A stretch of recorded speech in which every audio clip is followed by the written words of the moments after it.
जो प्रदेश के अंदर अराजकता पैदा करके सामान्य लोगों का जीना हराम करते हैं, मेरा दायित्व बनता, मैं यहां नौकरी करने नहीं आया हूं, कतई नहीं।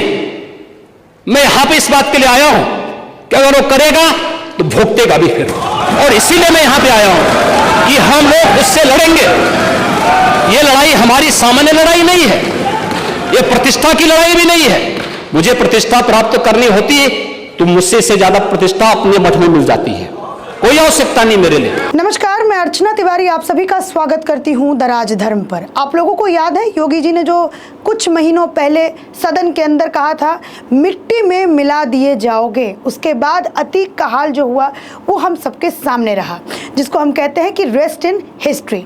आज फिर उन्होंने सदन के अंदर ऐसा ही कुछ उनका तेवर देखने को मिला, जहां पर योगी आदित्यनाथ जी कहते हुए नजर आ रहे हैं, जो जैसा करेगा उसको वैसा भुगतना पड़ेगा।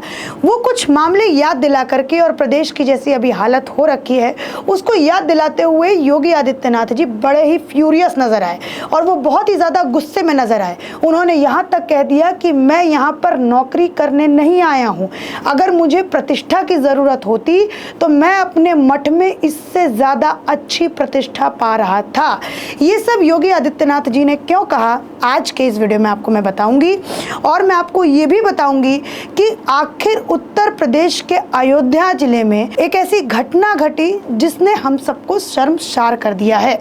जितने भी लोग आज राजनीति कर रहे हैं उनके ऊपर एक ये सवाल खड़ा करता है कि आप लोग राजनीति चुनिंदा मुद्दों पर क्यों करते हैं। अगर आपके क्षेत्र में आखिरकार अयोध्या समाजवादी पार्टी की तरफ से जीता गया है, अगर आपके क्षेत्र में इतनी बड़ी घटना घटती है तो आपके मुंह के ऊपर चुप्पी क्यों है। तो आइए चलिए इस वीडियो को मैं शुरुआत करती हूँ और आपको मैं बताती हूँ कि वो एक ऐसी घटना जिसकी वजह से सबके सब शर्मसार हैं और जिसकी वजह से योगी आदित्यनाथ जी का सदन के अंदर हमें इतना ज़्यादा गुस्सा देखने को क्यों मिला। ये मामला है भदरसे इलाके का, जो कि अयोध्या मुख्यालय से करीब 13 किलोमीटर की दूरी पर ये गांव पड़ता है। और इस गांव की जो ज़्यादातर संख्या है, जो संख्या बहुल्य है वहाँ पे, वो है मुस्लिम वर्ग के लोग। वहाँ पर एक बेकरी है जिनके मालिक हैं मोईद खान और राजू खान।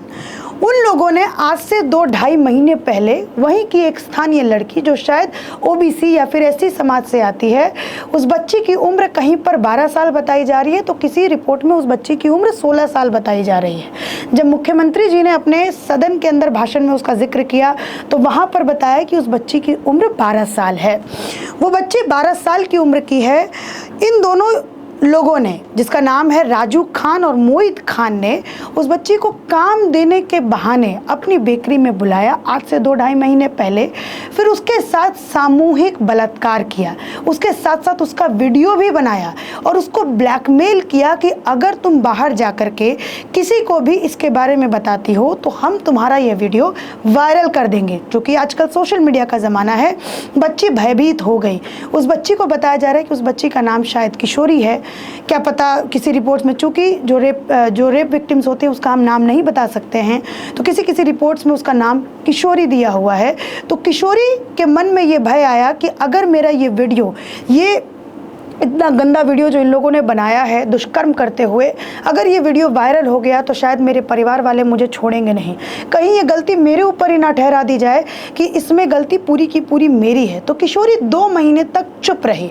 जब आखिरकार उसके पेट में दर्द होने लगा, उसके परिवार वालों ने पूछा कि भाई तुम्हारे पेट में दर्द क्यों हो रहा है, तो उसके परिवार वाले जब उसको अस्पताल लेकर के गए, जब डॉक्टर ने चेकअप किया तो पता चलता है कि वो 12 साल की किशोरी गर्भवती है। जब उसके परिवार को सोचिए, जब पता चला कि उनकी बच्ची की उम्र 12 साल है और 12 साल की उम्र में वो गर्भवती हुई, तब उसके परिवार ने उससे पूछा कि आखिर ये ऐसा हुआ कैसे, तुमने ऐसा क्या काम किया जिसकी वजह से तुम आज गर्भवती हो। तब किशोरी ने अपनी 2.5 महीने पुरानी, माफ़ कीजिएगा, पूरी आपबीती बताई कि कैसे उसको काम देने के बहाने बेकरी के अंदर बुलाया जाता है।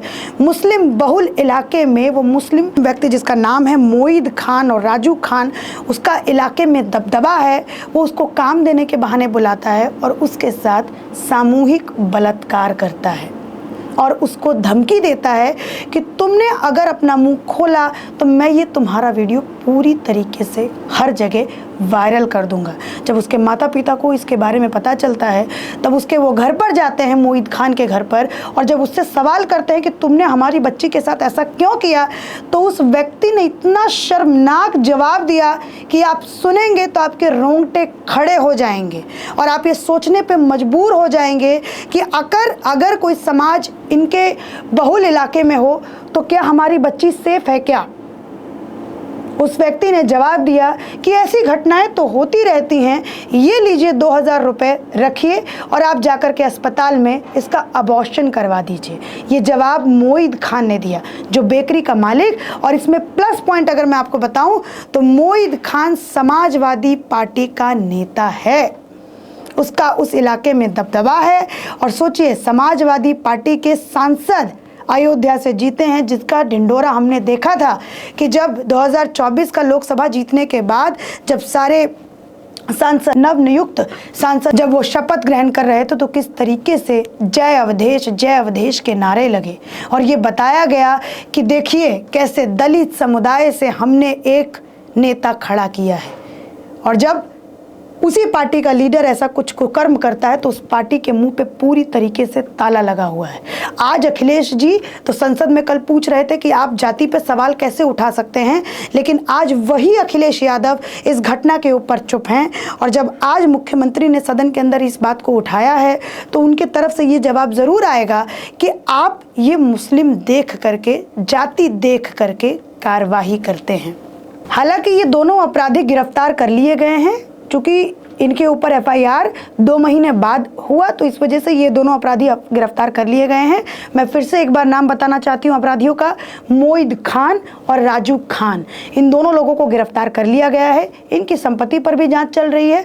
आने वाले वक्त में ऐसा भी हो सकता है कि बुलडोज़र इनकी बेकरी और इनके घर पर भी चल सकता है। अब मैं आपको थोड़ा सा, आप लोगों से मैं एक सवाल पूछना चाहती हूँ।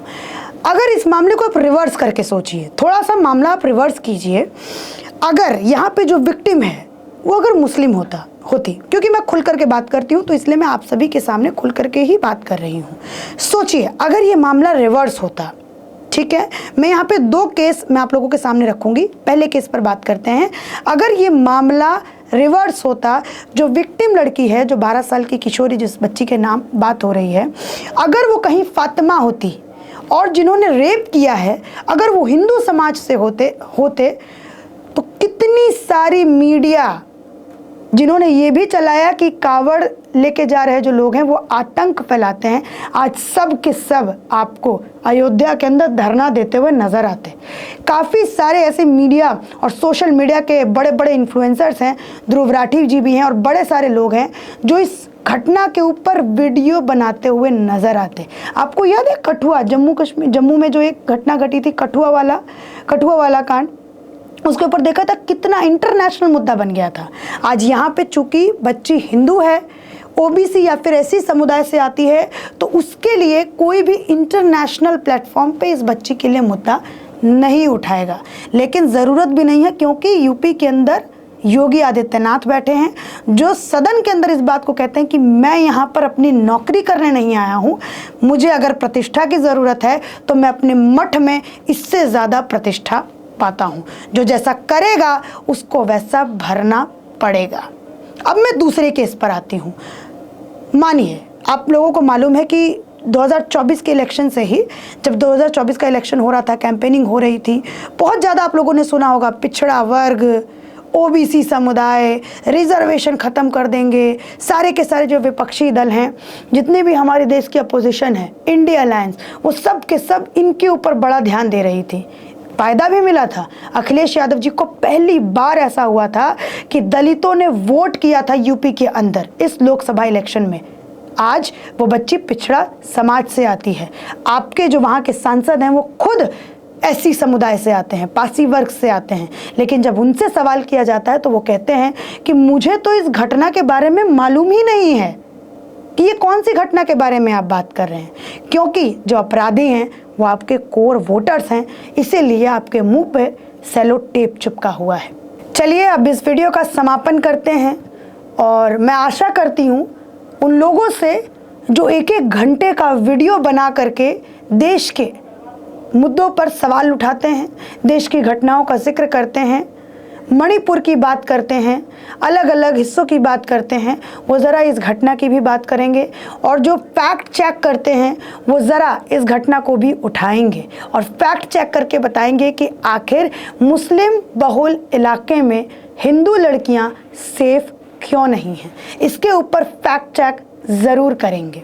मैं आशा करती हूँ और राजधर्म के प्लेटफॉर्म से मैं आप लोगों से ये अनुरोध भी करना चाहती हूँ कि जाइए, थोड़ा सा उस इलाका भदरसा, उस इलाके में जाइए और वहाँ के लोकल से पूछिए कि जो इतनी शर्मनाक हरकत मोईद खान और राजू खान ने की है, आप लोग इसको समाज से बहिष्कृत कब करेंगे। इसी के साथ धन्यवाद।